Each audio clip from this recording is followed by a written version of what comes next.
Good morning, everyone. Can everybody hear me okay? Yeah. Excellent. Yes. We can spend a few minutes since I'm not much of a morning person personally, so we could spend a few minutes waiting for other people to load in before I get started talking for 20 straight minutes. If anybody wants to introduce themselves or tell us why you're here, that would be totally fine. We have a few minutes for that.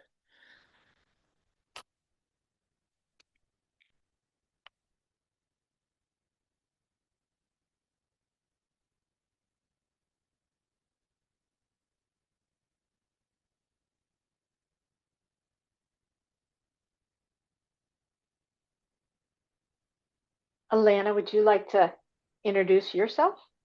Absolutely not. No, I No. Okay. I have a whole slide for that. Oh, you Uh, do. Okay. Actually, I was just looking to see if Matthew's here yet. Kim's here, which is great. Danny, you're here. Fantastic.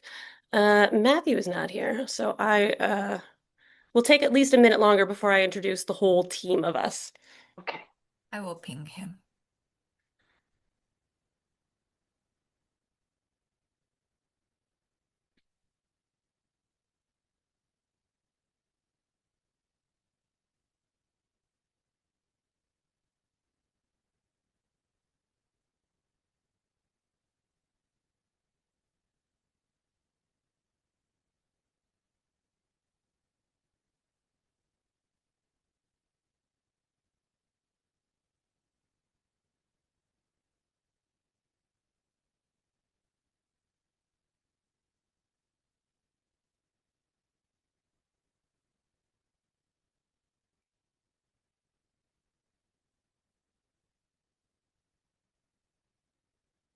Yeah, it looks like Matthew is here now if you want to Great. get Yeah, going.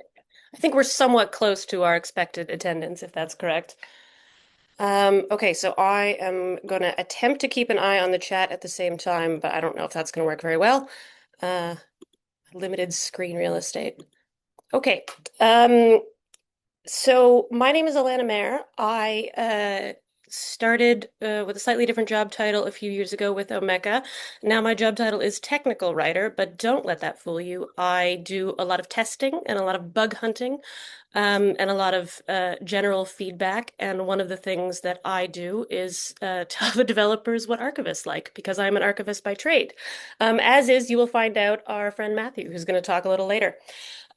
So we, between the two of us, try to inform the perspective of the things that we do at Omeka.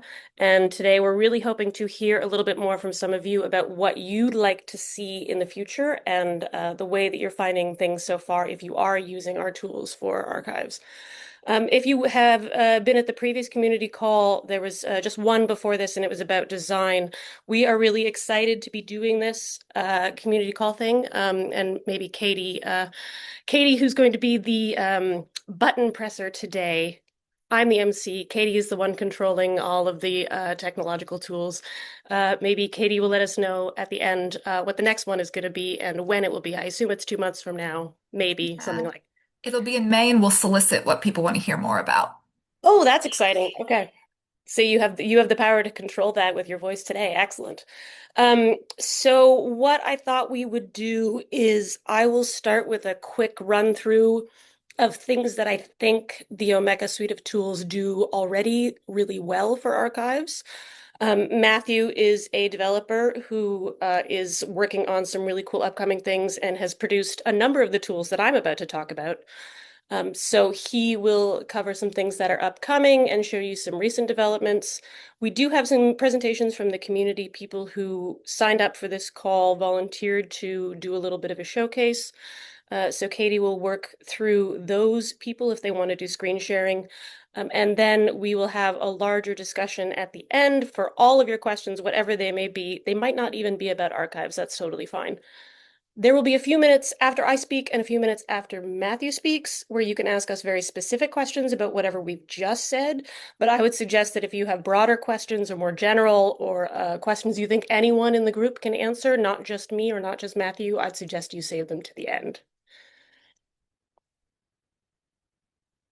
Okay, so Let's see. Is there any other housekeeping I want to do? Of course, I want to introduce everyone here who is already on the Omeka team if I can get the participant list back up, which of course I will struggle to do.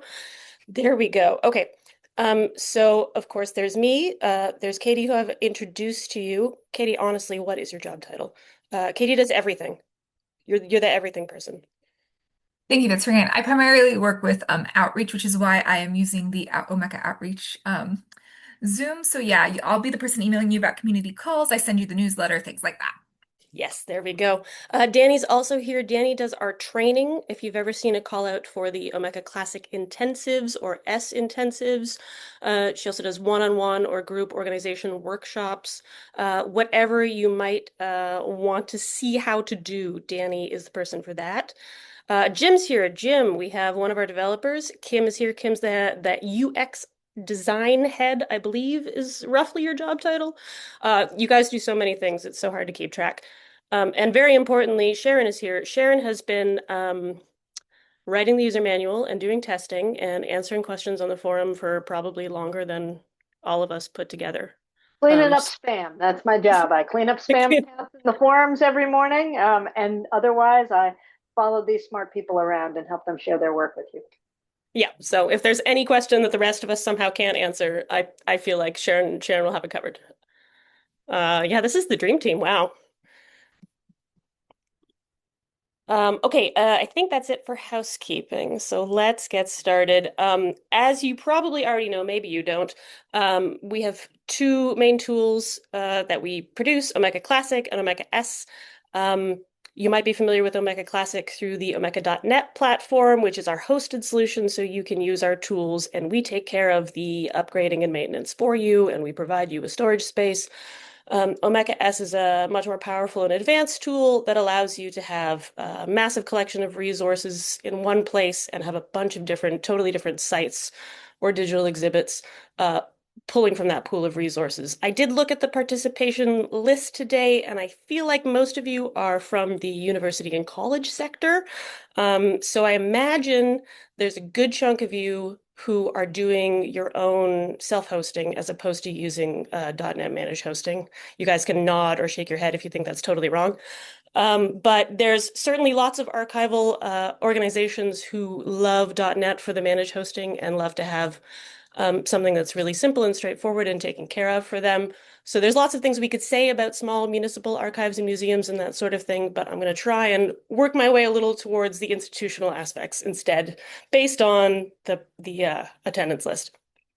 So the first thing that you're probably all familiar with, we have tools to keep digitized materials or even just finding aids or intellectual groupings organized. So the tool for Classic is called Collection Tree, and the tool for S is called Hierarchy.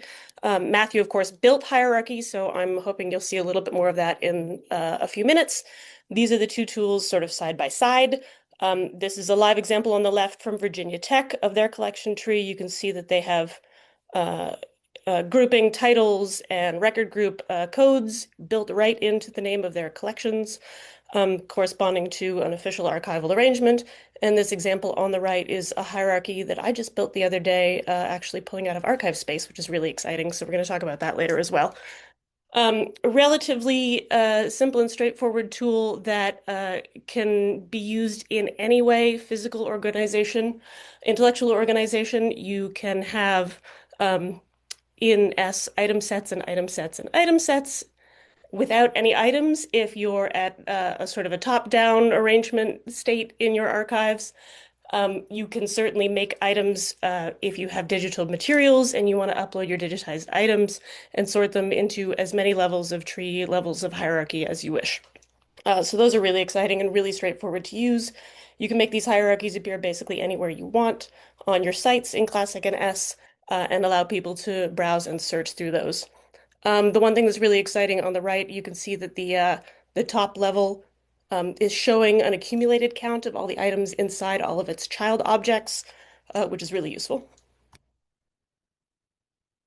Now, I spend most of my time working in S because it's really quite powerful, and it is fantastic for working with controlled vocabularies and standardized ontologies. One of the things that you can import really easily into S is records in context, which I think is a standard and an ontology that we're all trying to work towards in archives, with varying degrees of success. But it is relatively easy to pull in a number of metadata fields, and concepts that you can then use to build out what we in Omeka land call resource templates. So if you wanted to do archival description, using a standardized format for each separate level of an archival arrangement system. So if you wanted a specific format for the phone level, a different one for series, a different one for sub-series, um, a totally different template entirely for boxes versus folders, or if you wanted to use one for every level of an archival arrangement, but you wanted a totally different template for each collection, based on, the person, you could do that very, very easily. So the first thing you do is import these vocabularies from standardized sources, and then you paw through the properties that they give you, and you set them up into a resource template. I spent about 5 minutes yesterday, as a Canadian, working towards the rules for archival description standard and trying to sort through the numerous properties available from those vocabularies that I had imported to see which ones would be most appropriate. And of course, you can stick an alternative label on any of these um, externally sourced metadata fields to better cohere to whatever standard you're working with. EAD, ISAD, whatever. So the templates are really, really great. Once you get your template sorted out, then you, of course, have to assign metadata into those fields. And we, of course, like controlled vocabularies for those as well. In Classic, we have a simpler plugin to do that, which pulls from the Library of Congress subject headings and Library of Congress controlled vocabularies, which are very, very useful and cover a lot of use cases. In S, we use the module called Value Suggest, which is significantly more advanced and has a lot of really, really great vocabularies inside it. The example image I have here is that I am assigning rights statements licenses and Creative Commons licenses into the rights field. This is a pretty standard example that I use of how easy it is to use um, really clear, standardized licenses and labels by employing value suggest to assign those into the rights field. And then I'm also using an RDA data type vocabulary in the format field. I'm going to mention local context again. This is something that Matthew built, so he might mention it more later. This one I find really, really important. I think there are a lot of organizations, particularly in North America, but across the world, who have materials in their collections that they are not entirely certain of the provenance. And local context is a great way for an organization to establish and announce very publicly that they are looking for a collaboration. This is one specific local context notice that they employ, open to collaborate, that I think a lot of institutions would be interested in using. There are lots of other really great notices that institutions can put on their website, so we built this tool. In Classic, you can stick a notice on your entire site. We do it in the site footer. You can also attach it to individual collections or individual items in your collection. And those notices can be very broad, like this one, or they can be very specific, where you've written the text in and you say information about the community you think it came from, or restrictions on access that you think might be accurate.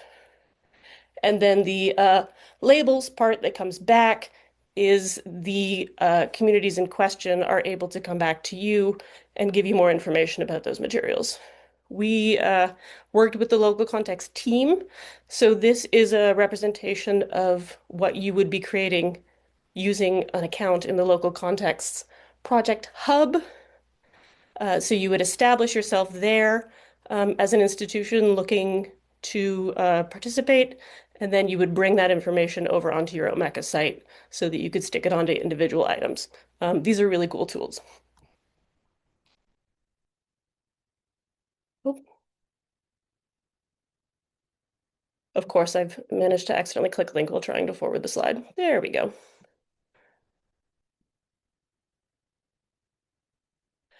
Another thing that we released in, I want to say the last year, maybe two, something like that. We have always had lots of people very interested in publishing and sharing oral histories. The OHMS tool, the Oral History Metadata Synchronizer tool, is, I guess, the industry standard. Lots and lots of people have used this to publish not only video and audio transcripts, to do indexing of the video and audio so you can jump around. That's what this example on the right is.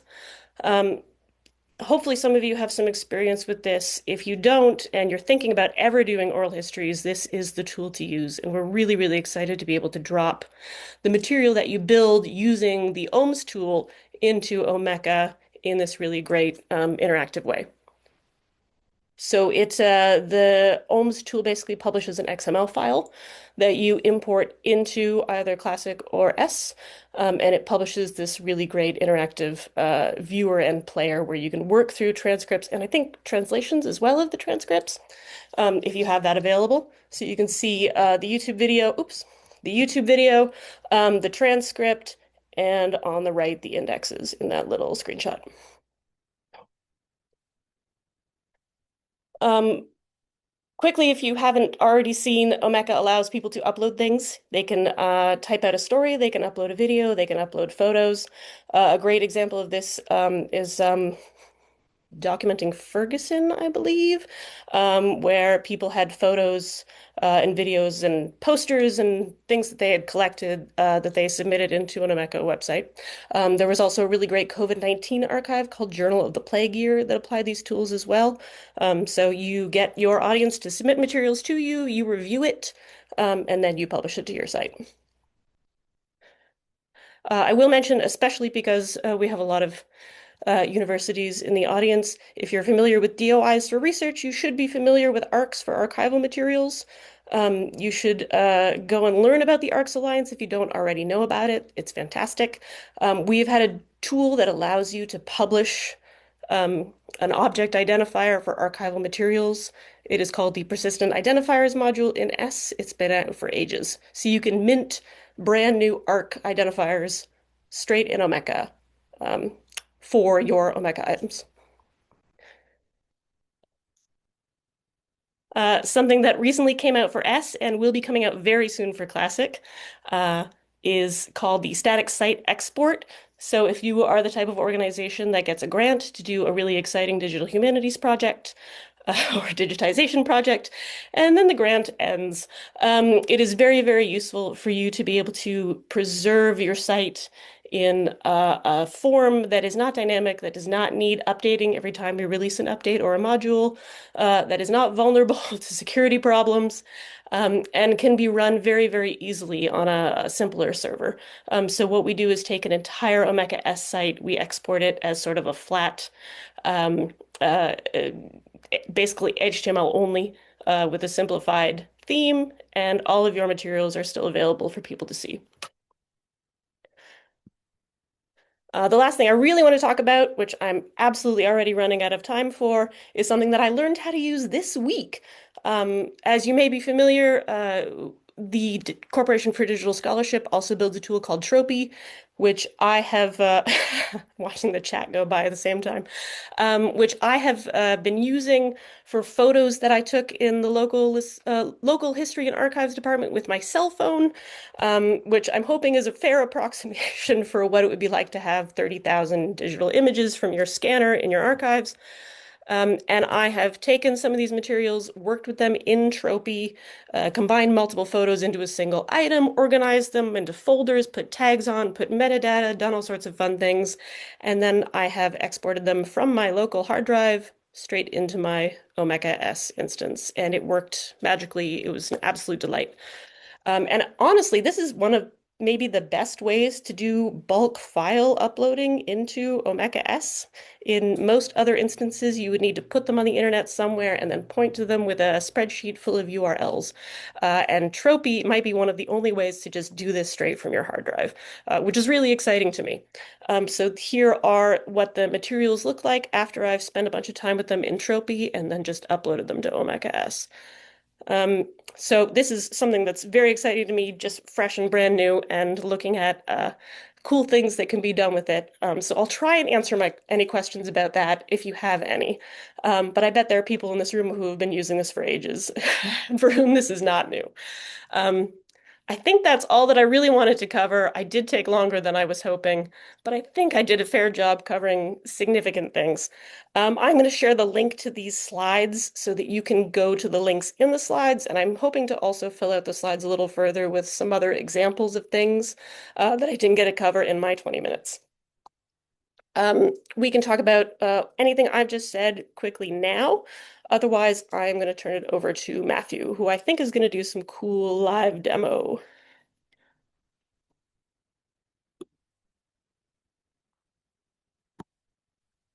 I don't think I'm seeing any questions specifically in the chat. It looks like everybody is hyped and not confused, which is great.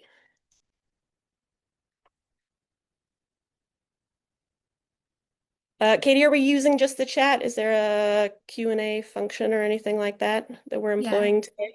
just the chat. And if things occur to you throughout, we also have in the agenda a field for a space for if you think of questions, you can add them there as well. Tropy, as far as I know, only connects to an Omeka S instance at this time. I don't think I've ever heard them say anything about connecting to Classic, as far as I can recall. Yep, straight to S at the moment.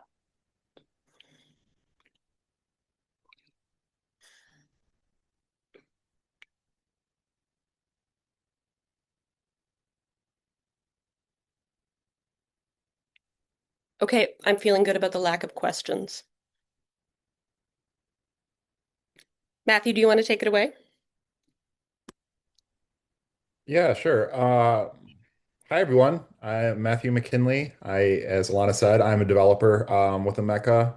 And as Alana also said, I was trained as an archivist originally, and I have always been kind of working in the digital archives and preservation space and have moved more into development over my career.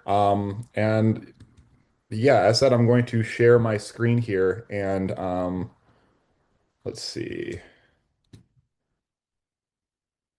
give you a live demo of a few of the tools we've developed for archives. So. Okay, so I think I'm sharing now. Um, yeah, so here's the archive, here's the Omeka S admin interface, as you're all well familiar with. I'm going to share two tools, the archive space connector and the hierarchy tool. They're both kind of work together, as you'll see in a minute. Let me start with the hierarchy tool under modules here. Here you can see a couple hierarchies that I've already created. Um, So you can either add a hierarchy manually, or as you'll see with the archive space tool, there's a way to sort of import the structure from archive space into Omeka as a hierarchy, which I'll get to in a minute. So these ones have already been added. You can sort of toggle here to shrink them when they're very big, like these are. Uh, but say I want to just add a hierarchy sort of manually. You click this button, add it here. You can select any sort of label, and then you can add as many groupings as you wish, basically. And once you add these groupings, within Omeka, each grouping is associated with an item set full of items. The label for the item set, this is just kind of a lot of different sets I have, but the label for the item set, you can either assign it's a unique label. It doesn't have to be labeled as the item set, but if you don't assign a label, it will sort of automatically take whatever is here in the item set area. So the label for the item set and apply that as a label for the grouping. And then, so, of course, these can be all different item sets, and then you can physically kind of move them around and drop them and nest them as such, um, and save that. And then that should be, yeah, there we go. I didn't assign anything to this last one, but basically this is like a way to sort of just manually create hierarchies. And then, as Alana said, you can sort of display them in various different. These will display. on the page, on both the admin and public page for the item sets that they're associated with, and for the actual items that are all grouped within these item sets, the items that belong to this hierarchy. Um, so yeah, so let's go ahead and look. Let's see. I'll show you an example. So here is an item set page, title, description, etc. And then, hold on one second, my Zoom is in the way. Okay, well, this is actually something that we'll see. One second. Thought that should have had one. Yeah, here we go. So here's an example of a collection I pulled in from the test archive space. You can see the hierarchy is displayed associated with the item set. And you can see this one is bolded. That means that this is basically the grouping level associated with this particular item set. So you kind of always know what you're looking at. And all of these are linked as well, which means that the ones that are linked are the ones that actually have um, items associated with them. So if you click through to any of these, they will take you to that also to that item set. And again, this is just from the admin side. I'll show the public side in just a minute.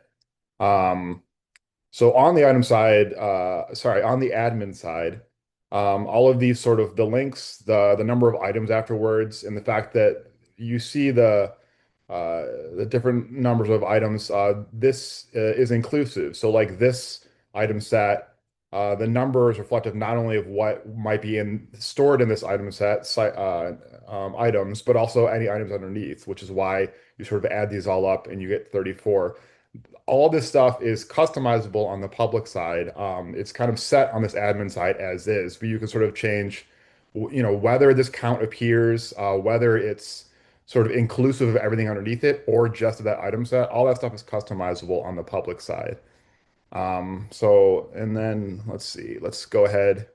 Items are pretty similar. Um, again, everyone's should be familiar with this display, and it shows in very much just the same way, the hierarchy on this side. Um, in a similar way, it bolds the item set that this item belongs to. And in fact, if this item, for whatever reason, this item were to belong to multiple item sets, they would both show up as bold. They would all show up as bold on this list too. So you kind of already always know even at the item level, you know what item set you're in within the hierarchy, what grouping. Um, okay, so now I'll sort of show you how it appears on the public side. I will sort of show the descriptive options first, or sorry, the hierarchy settings will be under site admin from your S interface.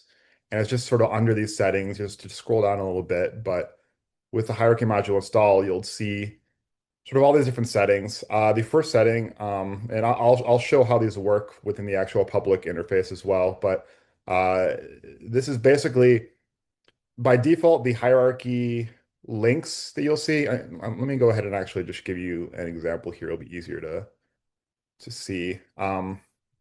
Okay, so this is just one of my test sites. I'm going to stop and do like a very quick aside here. As Alana mentioned, the local context notices. Uh, did a great job of explaining that, but it's also like I like to kind of think of it almost as like a Creative Commons sort of thing for indigenous groups. It's just kind of it's like Creative Commons in that it's a set of a couple dozen different uh, uh, licenses in a way with a text that some can be changed, some is supposed to sort of stay the same, but it's a set way of sort of like applying like we might not know exactly where this is from, or we might not own the provenance to this, and we're acknowledging that. That's sort of one of the several things you can do, but this is just an example of how it displays. This is at the site level, so this is appearing on the footer of every page. You can also do it at the item level. You can do it at the item set level. Um, and you'll see in this example, these are all customizable settings too. You can display in multiple languages. We have English and Spanish here. I believe they have French and Maori, I think, are the two sort of set languages where you can like all of their different local context notices can appear in these different languages. So this is just kind of an example.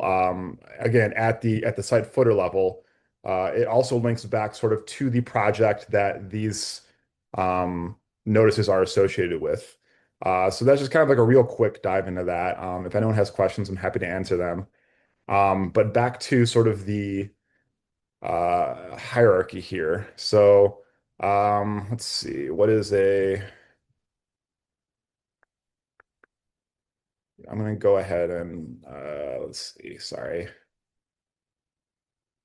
trying to find the, I think this is will be one. Yeah, this is a, yeah, okay. So this is a very big hierarchy. So, but this is the item set page for the item set that's associated with the very top level is hierarchy. So you can see in this case that it's bolded because we're at the very top. And you'll see, like I said before, it shows the number of items and it's inclusive of what's underneath it. And that can be changed in the settings as well. Let me just go back to the settings here. So, um, yeah, so linking directly to the item set. By default, each of these, when I click on them, it does not link to the uh, it links to a specific a page specific to this module, the hierarchy module for the grouping itself. And you'll see up here, it'll say hierarchy in sort of the URL, and that's how you know. But it's kind of the main difference. You can either link to this grouping page or you can link to the item set itself. And kind of the big difference here is this grouping page, 24 items. It shows all 24 items. So this also includes items from the groupings underneath, basically. And that's kind of the main difference. The if you were to only link to sort of this administrative files item set, it would only show here. I'll go ahead and change it just so you can see the difference. So save that here, link directly to item set. And then I think if well, I have to go back and refresh from here. So now all these link to the item set and not to the, so I click here, instead of 24 items, um, yeah, item set page, it's going to show 15 because there's only 15 items within this item set itself. So that's kind of a way to, again, it's a way for you to customize how you want it to appear. So like this actual, and actually it's not super clear because I haven't changed this setting either. So let me go ahead and show you another setting. Hierarchy resource counts here. Combine hierarchy resources. Let's see. So, oh yeah, so that gets disabled, but it's so this is actually maybe a bug. It should not be showing 24. It should be showing 15 items there. Because that's a setting to sort of show. Okay, let me just go back to the settings here. So that's between the item set and the grouping. There's a setting to sort of display the label at the top of hierarchy. That's pretty self-explanatory. Showing the counts, that's how I was showing you before. Each of these at the end, you can remove or add these with sort of that setting. Combine, this is something where I'm not sure if it's working entirely correctly. When you do click combine, this is showing the combined items underneath it. If you unclick that, it should only show the like how many items are appearing in each of these item groupings and not the ones underneath, basically. So it's not inclusive. Right now, it is showing all of them, even though it's not clicked. So that's something that I guess I need to look into as to why that's happening. This is this show item sets beneath hierarchy. This is actually kind of um you'll see there's a ton of them down here. This was kind of when we were first setting up this tool, there wasn't an easy way to switch between item sets and groupings. So basically it was only linking to the actual groupings in the hierarchy, not the item set itself. So this is a way to sort of to show all the item sets and have a link to all the item sets that are a part of this, even if you can't get to it through the sort of main hierarchy interface here. It's kind of a little bit superfluous now if you are linking directly to the item sets. It'll sort of show twice, but that's why there's a way to sort of toggle that on and off. Unclicking that and that will all disappear. And then finally, the show item set metadata on grouping page. So yeah, so if I go here and if I don't link directly to item set, and if we're going back to the hierarchy groupings, let me just refresh here. So if I click through here, this is the hierarchy grouping page. There's a way to, again, this this is the items at this level and beneath, but this isn't technically the item set page, even though it shares a name and all that. But if we did want to show sort of the metadata for the item set on that grouping page, just to give some sort of context, you can do that as well. I don't even know if there's yeah, there we go. So there's a descriptive, the description, the title, and then a link to the item set, even though we're on the grouping page associated with the item set, not the item set itself. So yeah, it's a little confusing until you get the hang of it. But it's basically just a way to customize what you want to link to and sort of what you want to show at each level. I believe that's it for hierarchy. I'm going to move on to archive space and sort of try to get that should be a little quicker, and then we could take some questions um, afterwards. But yeah, so archive space connector. If you've used any of we also have a DSpace connector, a Fedora connector, and a data repository connector. If you use any of those, this is somewhat similar. You basically you put in the information for whatever archive space instance you're using. There's the API URL, which you sort of have to know from your institution, and then the target path to the resource itself that you're trying to import. In archive space, you can either import from the collection level or you can import from a subseries level, kind of all different levels. I have a test collection here from the archive space sandbox. You can see sort of the different levels of organization. Presumably you'd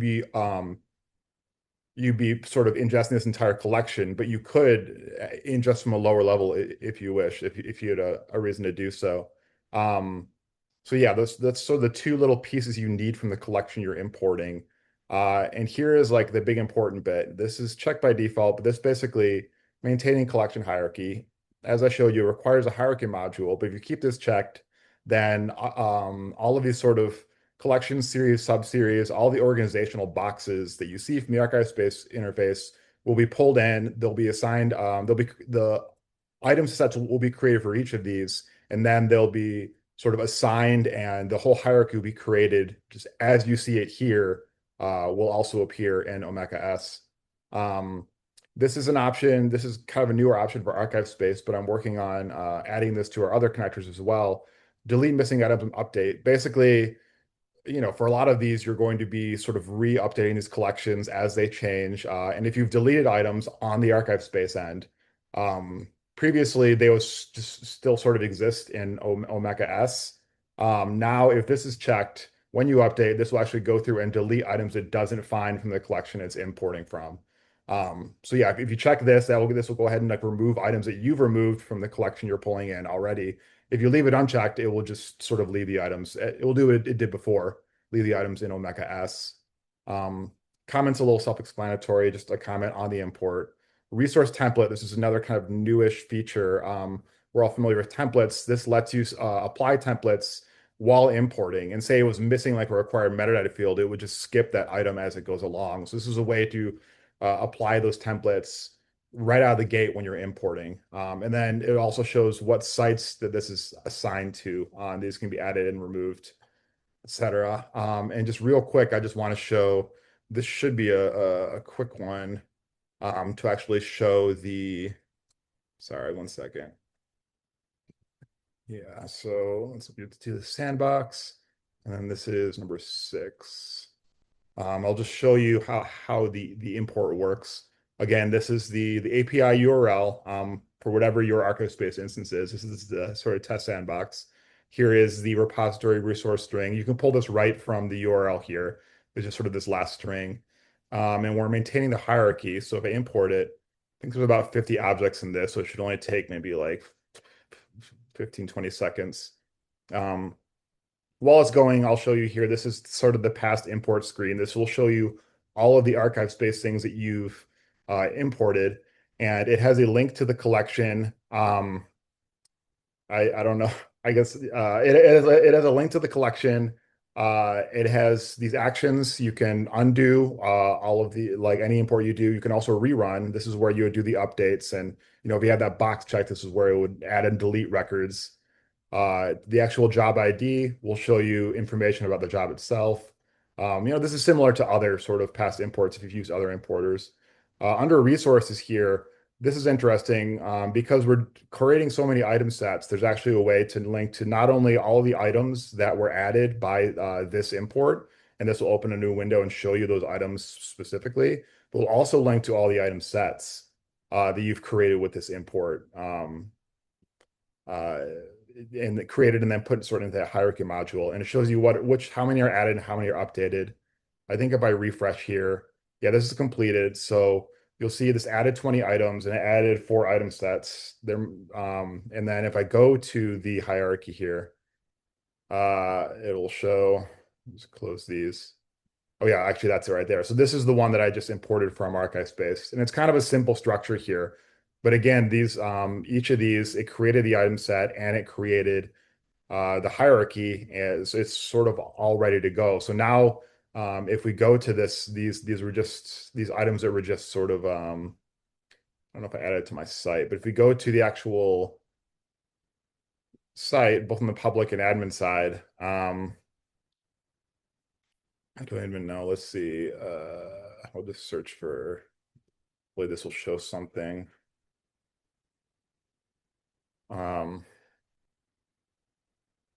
It does not. Well, anyways, I was showing the hierarchy before, but basically like all that stuff will display sort of just as I showed you before, just sort of out of the box. And that was like all I had to do to import it from Archive Space. So it's hopefully a really handy way to sort of keep that structure. And the Archive Space module, we wanted to have it released for this meeting. We're running into a few issues with consistency of how items are defined within the Archive Space API as differentiated from containing resources like collection or subseries or box or file, things like that. So it's very nearly ready to go. We're just working on a few last kinks. And I think that is, yeah, I think that's about it. If anyone has any questions, I'm happy to answer.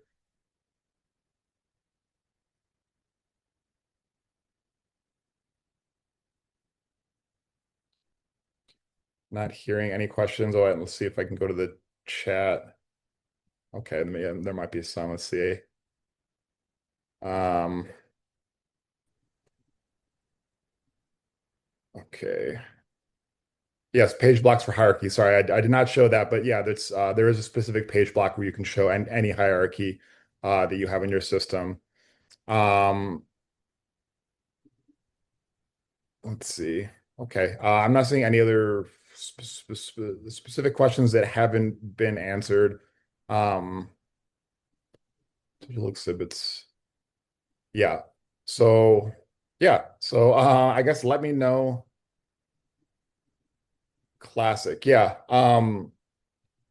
Sure. Yeah. Classic is we don't have an archive space connector for Classic yet.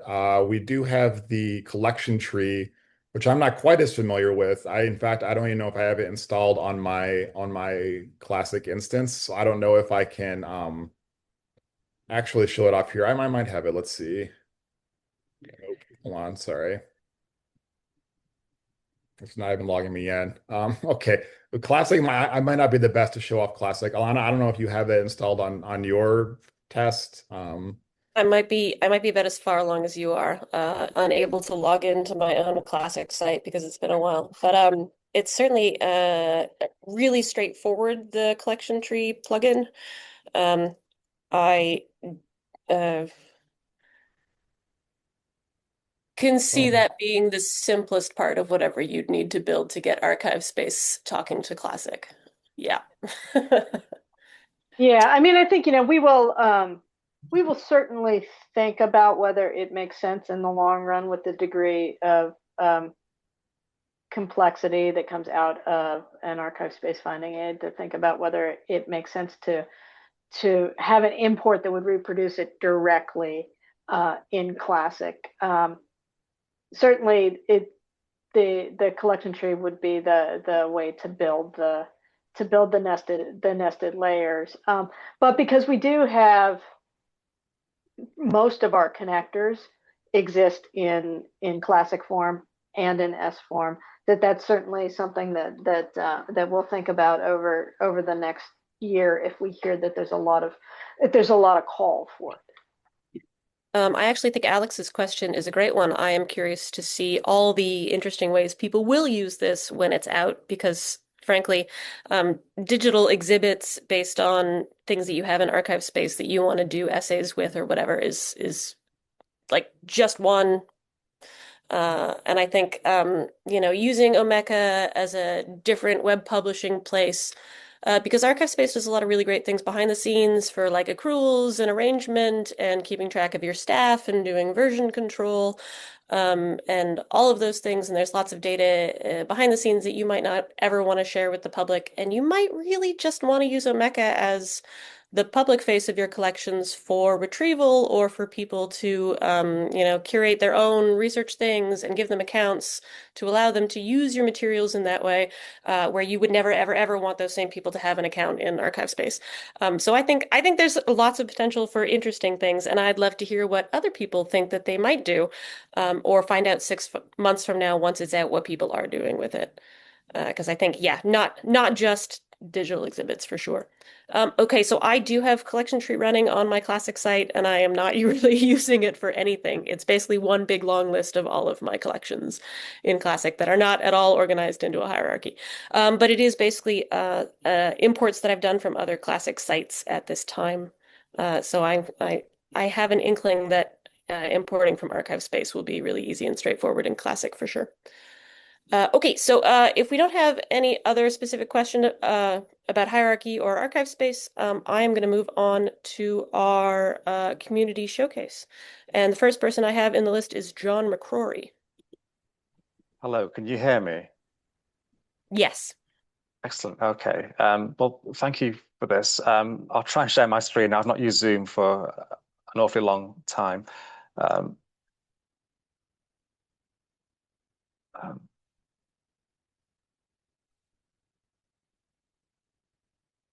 okay, so can you see what something looks like a home page on the screen? Looks great. Thank you. Okay, so this is Manchester Digital Exhibitions. So this is the exhibitions platform for the University of Manchester Library. So we have about 12 exhibitions published so far, with about 5 or 6 more in development. It arose from the pandemic, as I'm sure many similar projects did, because we wanted to commemorate the bicentenary of the Guardian newspaper, whose collection we hold here. And while the physical exhibition was ready, the doors were locked, and the only way we could share the content was by creating a digital equivalent on Omeka S, and we've retained the platform since. So I suppose in terms of the things that we're sort of raising at this stage, we use the Foundation S theme primarily, although we use multilingual for the Guardian exhibition, and the ability to create custom page block templates has been really, really transformative. We used to use that with the Block Plus module, but to have that incorporated into the core is really, really fantastic. So also is the platform's native support for IIIF, because we have 2 sort of image collection systems at the library, Manchester Digital Collections and Luna, and both of which can generate IIIF imaging. And we use these 2 tools. Trying to find the chat here. I can't find the chat.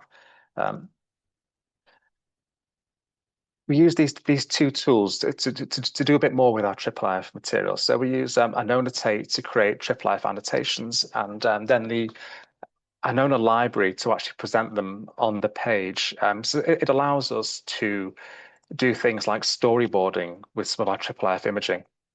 One can also load an annotation or a specific annotation, or zoom into a particular region of an image. One crop a IIIF image as well, or one can sort of compare these as well. So the item on the left is from our Chinese collections, and the item on the right is from the Wellcomes collections in London, and one can compare them as well. So it allows us to do just a bit more with a IIIF for our exhibitions.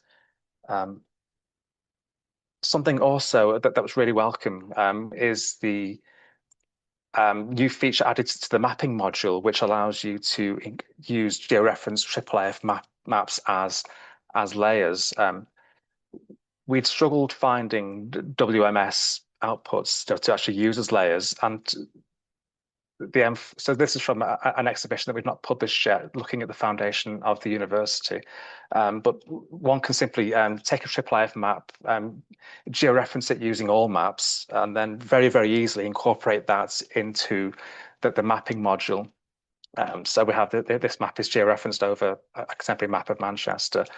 And then we can also add, you can also add GeoJSONs as well. So it's it was quite an incredible update. It seems to all happen all at once, and it was really, really wonderful to see. And we look forward to incorporating that more in future sites as well. With our homepage, we have sort of different sections. So we have featured, we have collections that are sort of exhibitions that were created by me based on work done by our curators here and special collections, or sort of exhibitions created by researchers across the library as well. And we were looking at a way to sort of classify the sites in Omeka S. So we're just really looking, just Googling around to try and find anything that might sort of help. And we've sort of found this old module, I think that was created by, is it John Blackness, the developer, which sort of extended site description, which allows us to sort of tag sites and also to flag featured sites as well. So rather naughtily, just sort of fork that with a bit of AI code to sort of try and make it compatible with newer versions. But I just found that just a very useful way of sort of classifying the sites that we do to allow us to sort of separate them on the homepage as well, and to add a bit of add a bit of distinction there. Something too that our curators raise, and some of our sort of site builders as well, is the need to actually add content warnings for some exhibitions too. I'm sure this is quite a bit. So we sort of, oh dearie me, just fashioned something quite crudely from jQuery Peekabah here. So this message loads twice when visitors visit an exhibition. It doesn't load the third time, but it's just we had to sort of produce something that people could see, even if they approached a link to the item show page, for example. This way they would have some sort of notification. So yeah, that's just a very, very quick sort of whistle-stop tour of MDE and just some of the things that might be of interest. And thanks to all of the developers for your work, and for all the module creators and maintainers as well, so who've made all this possible. So thank you. Thank you, John. I love the pop-up. I went to the Association of Canadian Archivists conference last year, and people were saying, well, if somebody lands on a random collection item on a search result, how are they ever going to get the archival context? And I was like, pop-ups exist. You could just have a pop-up. You take some of our code and you customize it, whether it's a theme or you've forked a module, please submit that back to us so we can look at it. It might be something that we can publish in our theme directory, or something that we want to add to the base module. Just a thought. Okay, we're running behind time. Let's go quickly. The next presenter is Pierre. Hi everyone. We are in fact two presenters. Yes, I'm not Pierre. I am with Mélusine Rocher, with artists on the Archiverie Poincaré. So we work in Archiverie Poincaré, but it's not archives or services. It's a research lab. So we have a point of view which is peculiar. So we are a small team working on archival collection in history of science. We can talk to you a little bit about the art project. So first, in archive, the general standard was the ESAD, which I pronounce in a very French way, which is like a very hierarchized, strict model to describe archive documents. So each item that you see on the bottom of the little schema is like a document that is in a file that can be in a subseries or a series, and all of this belongs to a font. And we used the logiciel Atom to describe our documents, our archive documents that are used in our research projects. So we use for many years Atom, and it's a wonderful software, but he has some limitation and it's very rigid. So for many years we separate the archival work on our collection on what we do for displaying this work on with mostly Omeka Classic or S website. But we are a research lab, as I said, so we have many researchers, and we want researchers to be able to work on the archival side also. So we try in this moment to have a project to merge both sides inside Omeka S with records in context ontology, which is a new standard for archival description. We will talk about later. So this is the project. The goal is to have one platform both for archival work and for enrichment, scholarly use, exhibits, and to have archivists, librarian, researcher, and other people working in the same tool. So this is the project. It's a work in progress. Everything is not yet completed, but we have a IIIF server. We have recording context in Omeka S. We use many modules, but I put some of them. And of course, we use the hierarchy. And we have a big work on after in the right. It's not done yet, but we plan to plug Omeka S on some visualization tool using RDF on Star Natural because you are so on you see KNS in the top. So we hire a company, French company, specialized in web design to create a team for this project. And you have some preview of the team. So in the left, its front page, the item page in the middle, on item set page in the right. So it's a team to allow every font archival collection to be displayed. So we choose to go with recording context, and we will just explain a little bit about it. So it's a new standard that was published in like 2025 or 2024, and which tries to apply the web semantic and the ontologies and all of that to the archival description. The ISAJ that I mentioned earlier was in XML, and only XML and very hierarchy-minded. So recording context is more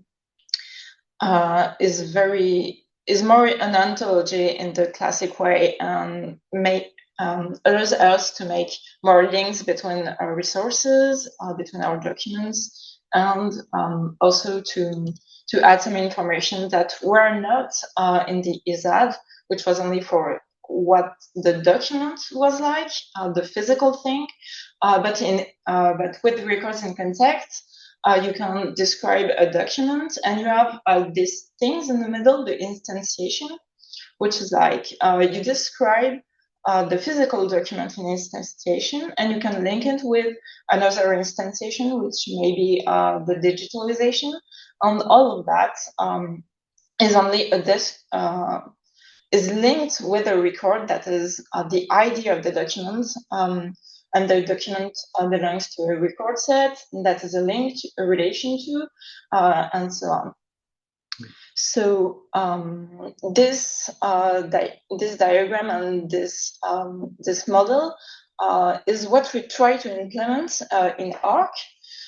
It's quite complex. So Pierre will explain you that. Yes. So one of the major issues was to map the way Omeka S structure data with what record context do. So in the left, you have Omeka S structuration. So you all know very well this.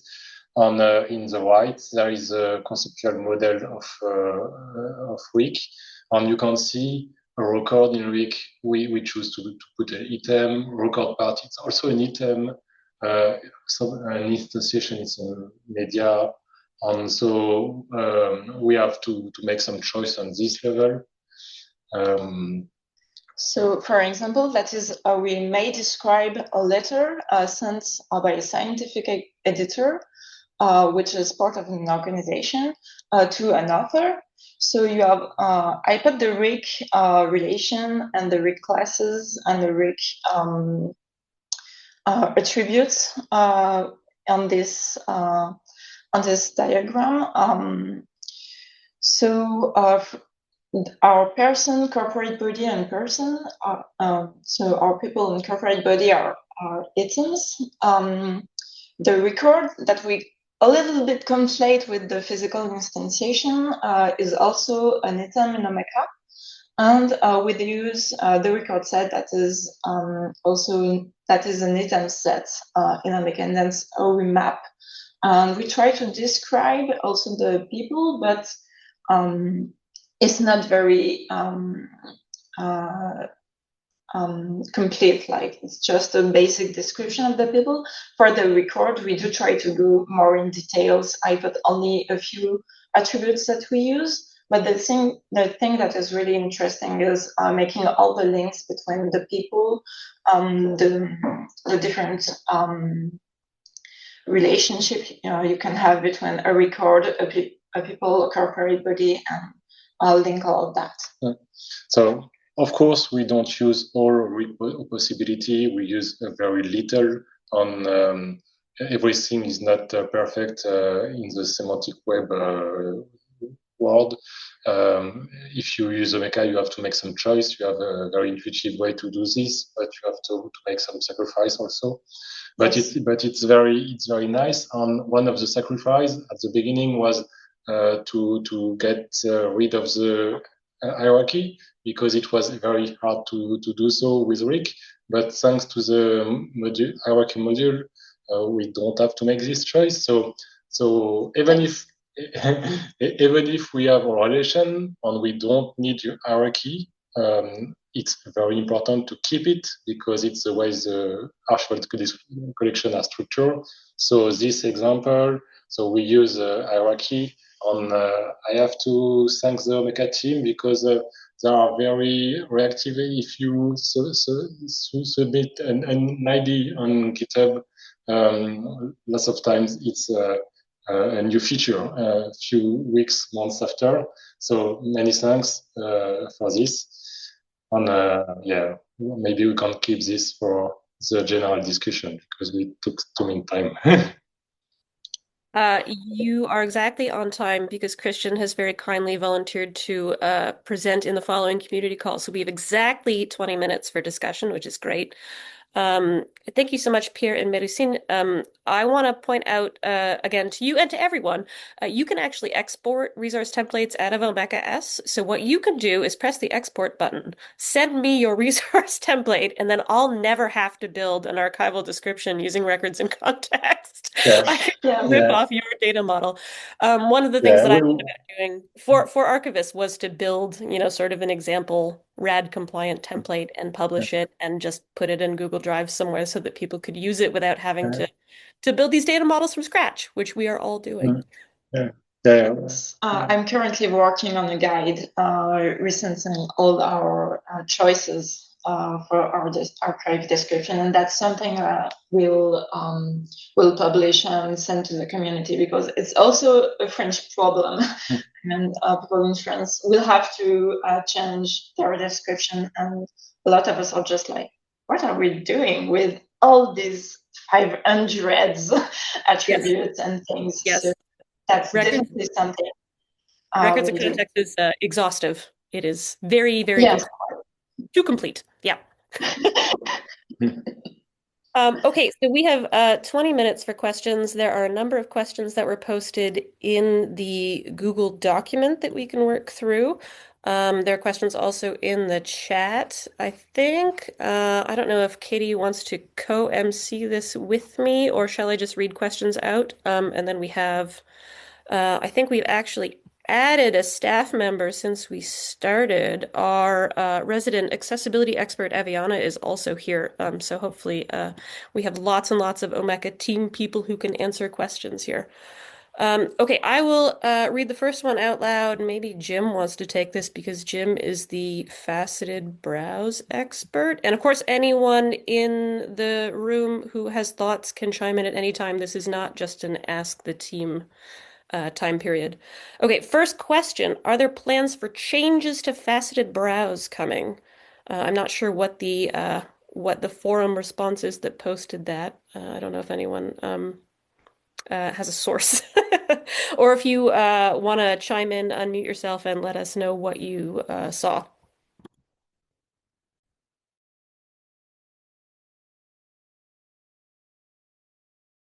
Yeah, sorry, I don't recall where the forum post was. It was something I was looking up based on like the sorting features, and at the very end, somebody had replied that it was being looked at for the future release, maybe altering some of the sorting options, making that easier to customize.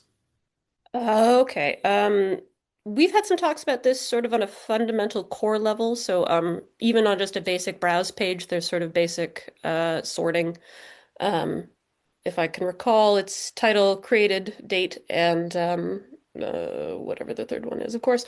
And we've been talking about maybe adding like a primary sorting and a secondary sorting that happens, and some other fun things. If people have strong thoughts about that, either within faceted browse or just generally across Omeka S or even Classic, you can share those suggestions on the forum and let us know. You could create issues in GitHub. And we can put it to a public vote because I'm interested to hear what other people think would be a really useful use case for them. I feel like sometimes I come up with these ideas and I have no idea if anyone would use them other than me. But I think faceted browse is already so complex. I wonder how much more complex we could make it. I don't know if there's a fundamental change as to how it works that we might contemplate, or just adding extra features and optional things. And I am really just killing time, hoping Jim will chime in. Well, I can keep essentially, working through. Oh, I yeah, could great. answer a little bit. Essentially, faceted browse is just a layer on top of our advanced search. That's all it is. Which it's pretty effective. It works and everything, but it is limited to what advanced search is capable of. But yes, we you are right. We do have some fundamental questions to answer, and we do about sorting, and we do intend to address them uh, in the coming year. I'm sure. And once those changes to core, the core Mecha S software is done, I will integrate them into faceted browse.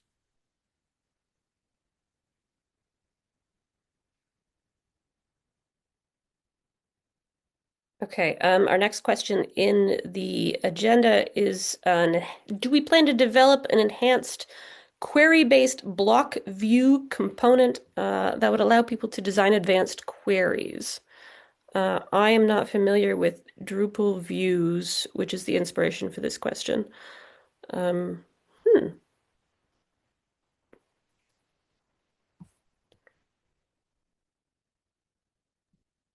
I'd say not at this time, but we'd love to hear more about it.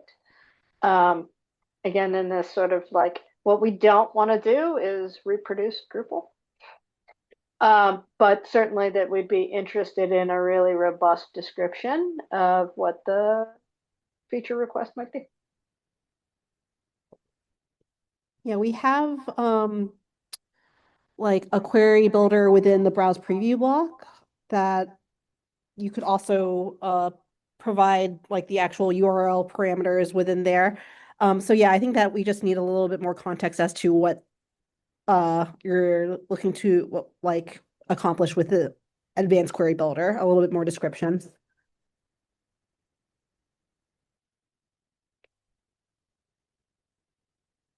If the asker of that question does not have any follow-up, I'm going to move on. But you're free to interrupt me at any time if you feel you want to stick on any one topic. I'm just going to try and zip through this.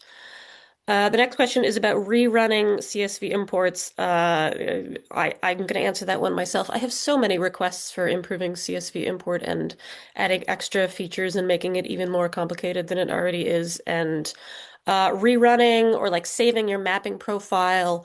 Um, uh, yeah, I don't know if it's on a specific timeline for our project roadmap, but it's something that comes up every so often. And CSV import, if I recall correctly, was like a community contribution that we took over, and I think there's a little bit of legacy code that just needs to be worked out before we can make it everything that I personally dream of because I am a spreadsheet person.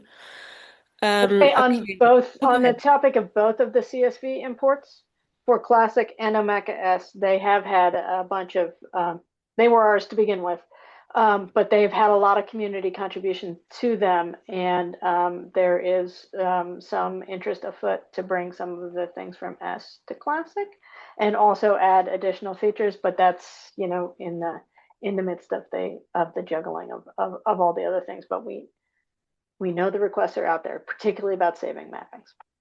Mhm. Okay, the next question, of course, is something that I also have strong feelings of. Yes, we use the word items to describe items in Omeka S, even though the items are really nodes and they can be anything. An item can be a person, an item can be a location, an item can be an event. It is a node of data, and there's a child node, which is media, and a parent node, which is as many item sets as you can handle. And in some cases, your metadata property value is a node that you use to connect to other things, and sometimes you want to use a resource instead. We're familiar that the data model in S is very, very open to interpretation, but I think that 80% of the use cases of Omega S, people understand the concept of an item. And the 20% of us who want to do really exciting, interesting, weird data things with it can move past that. But it is something that I've tried to emphasize in the user manual, and I think we could probably emphasize more through screencasts and more complicated tutorials and more complicated workshops. Um, but yeah, entities I think might entities and nodes might throw some of our base users off, unfortunately. Okay, the next one is about Laminus. If John was here, he would answer that. Sharon, you want to give a quick answer on that?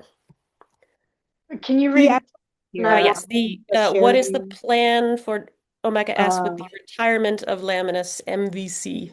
Aha. All right. So I don't know whether John's in the room with Kim or not. yes, yes. Yes. Oh, All great. right. There's John. And she can speak. We got an interesting system as usual with our various microphones and speakers. Yeah, so I think people will be able to hear me and I won't be able to hear them at this exact moment. That should be fine. So actually I need to hear the question. So sorry. John, what is your end of life retirement plan for Laminus as part of Omega S? When is that out, I guess? Oh, when? When is a trickier question. Yeah. So yeah, this is I mean, I think when we talked about it before, we had this sort of like field of options. Um, and essentially I think I'm pretty much decided that on the fork route in the sense of like in the sense of we maintain it. That's what I mean by fork. So this is talking about the Laminus MVC components. Laminus, I assume it's talking about those, and there's a couple similar things around there. But obviously Laminus has a bunch of stuff that will continue, and then it has a handful of things that we depend on that they're not continuing with. So a couple of those we can shift to other things. So like Lambdas log, there's a essentially standard log thing that they don't make that we can move to, and we kind of laid the groundwork for that in the last release. A few other things like that. There's a couple of them that we don't really need to use and we can just drop out completely. Lambdas MVC is sort of underneath everything. And so the intention there is that we're just gonna we're gonna move from using Lambdas' upstream one to our maintenance, which obviously means like, right, that's us taking on you know, the responsibility for updating it when it needs to be updated. That, most of what the work that's happened on that, if you go back and look at that thing, is it's been, to the extent that anything has happened on it really in a long time, keeping up with PHP updates. Obviously, there's security when security comes along, like that's the kind of thing that has to happen.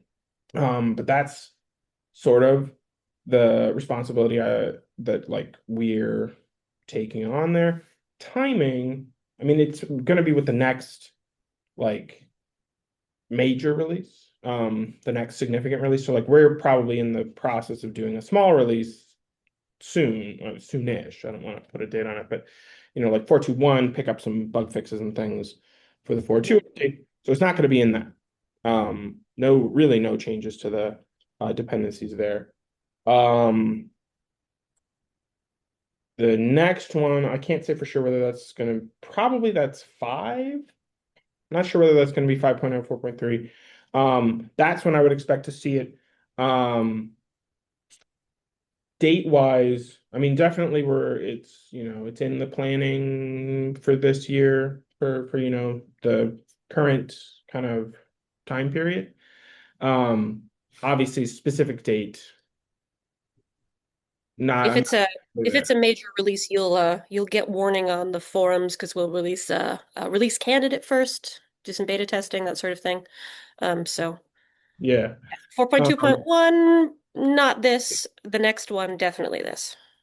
But yeah, so we've had a little bit of, back and forth about different options, switching to completely different things, sort of making people migrate and stuff like that. So from our end, we're pretty much stuck on that. Like, we don't want to be having people migrate, at least, at this moment. So we do just want to keep things working as they are. The bottom line on it is sort of that, like, half the reason why they stopped working on it is sort of that it's boring. Like, it was a solved problem and it was not interesting to people to work on. That's good on our end. That, like, it being boring is good for something to maintain. And like for us, I don't think we're super interested in, like, it's not the most, it's very core. It's absolutely necessary for everything to work, but we don't need it to be like exciting. We just need it to be functional. So that's fine by me. And Sharon points out in the chat that we've been doing something similar for Omeka Classic for many, many years. So yeah, I think we got that one in hand. Thank you, John. The next question is inheritance. Yes. So this is something that we weren't really looking at until we started building this archive space connector, and now I feel like I'm looking at it. Specifically because archive space does that. It will show information from a higher level of the hierarchy. It'll give you the extent. If you're looking at an individual object, it'll display the extent of the entire collection, which is probably confusing to lots of people who aren't used to doing archival research. And I think we're going to have to find a way to represent that information a little more usefully than archive space does, which, by the way, archive space does not put out in their API very usefully. So that was a fun discovery for us. If I had to guess, if you're familiar with when you go into a site theme and you configure resource blocks, I would guess that we would add a resource block there that displays information from parent item sets on an item page or information from parent item sets on an item set page, and that would work in collaboration with hierarchy because hierarchy currently is the only way to do parents and children. We're not even close to figuring that out yet, but that's how I envision it would go. So thank you for suggesting that we have to deal with that. We would be very interested in hearing your feedback as we work on it. The next question, how to deal with item sets with similar names. Again, hierarchy is great for this. So item sets, of course, just like items, can have many, many different titles. You can have titles in different languages. You can set one as a preferred title. You can have sites that display different titles, but currently that works based on language. We don't really have a way to identify like title one, title two, title three without using language tags. Hierarchy, however, when you take an item set and put it into a grouping, you can insert a different label. And you can replicate hierarchies, but use different labels in each of them and assign each of those hierarchies to different sites. So that would be a great way to display different titles. So for example, if your item sets are titled with a unique identifier from your archival arrangement, but you want a much more human readable label on the front side, I would use a hierarchy to do that right now. I'm sure we could add even more ways to describe even more titles for item sets that have very similar, because you obviously don't want 49 item sets with the name correspondence. Yeah. But there are a Yeah. few ways to get around it now. Yeah, it's less the way to rename, but it's when you start using Omeka S for archival collection, and you will have if you have many archival collection in the same installation, you will have letter or correspondence item set for several, and it will be very hard at one point to create hierarchy because you have to browse and to look for a peculiar item set. So maybe a way to have some information about this item set could be nice to simplify this. Yes, I But agree. Okay. So I am absolutely running out of time. Katie very kindly has put a link in the agenda where you can suggest future topics. I put my slides link in here. We will also add contact links, so places where you can give us your feedback and suggest things and ask for new developments. Include the forums or directly in various GitHub repositories. Uh, Obviously, an hour and a half is not long enough for us to cover everything that we wish we could cover. And thank you to our community contributions, the showcase, because I really, really love seeing these things in play out in the real world and seeing where we have to go next to build even more things for you guys to use. This has been really exciting for me, and I don't know if we're about to get fully kicked out or if we have a few more minutes to We have a chat few more if further. people want to stick around, but we Excellent. also acknowledge that you have other things to do.